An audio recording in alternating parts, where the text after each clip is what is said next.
یک دقیقه حیاتمان مانده است. به فکرم درد دلم را دیگر در یگان شرایط گفته نمیتوانستم. تو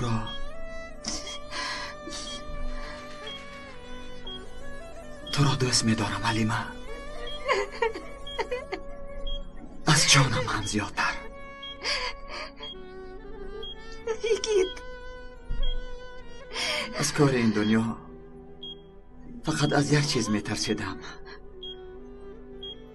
از آن که به تو این گپ را چطور گویم.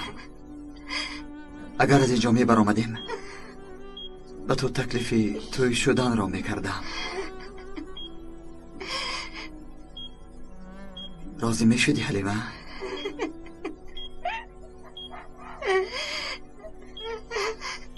این رازیگیت را میفهماند.